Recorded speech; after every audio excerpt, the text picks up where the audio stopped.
నీకు దమ్ముంటే దీనికంటే బెస్ట్ మోటివేషన్ వీడియో చూపిరా. జీవితంలో గొప్పవాడు అవ్వాలంటే, గొప్పగా ఎదగాలనుకుంటే డబ్బు కోసం మాత్రం మనుషులను వదిలేయద్దు. ఇది ముఖ్యమైన సూత్రం అండి.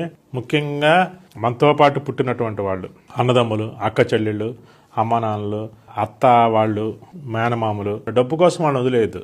First point. డబ్బులు వాళ్ళను మోసం చేయొద్దు. వాళ్ళు మోసం చేశారా, నువ్వు గొడవ పడద్దు, వదిలేసే. నువ్వు గొప్పవాడు అవుతావు, గ్యారంటీ అవుతావు. చుట్టుపక్కల వాళ్ళని, బాగా ఫ్రెండ్స్ని, బాగా దగ్గర స్నేహితుల్ని, వీళ్ళని కూడా డబ్బు కోసం వదిలేయద్దు. డబ్బును వదిలేసే కానీ మనుషులను వదిలేయగా. ఒక మనిషి నీతో ఉన్నాడంటే ₹1,00,00,000తో సమానం. సొంత వాడుంటే ఒక 10 కోట్లతో సమానం. నీకు అన్నదమ్ములు ఉన్నారంటే, ఇద్దరు ఉన్నారంటే ₹20 కోట్లతో సమానం.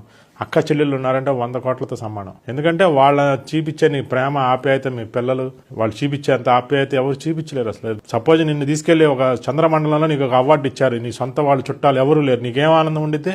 వీళ్ళందరి ముందు నీకు చిన్న గ్లాస్ ఇచ్చిన ఆనందం, స్టీల్ గ్లాస్ ఇచ్చిన ఎంత హ్యాపీగా ఫీల్ అవుతావు. నువ్వు కొత్త షర్ట్ వేసుకున్నావండి, మీరు ఒక్కడే ఉన్నా, ఎవరూ లేరు, ఏం ఆనందపడతావా నువ్వు?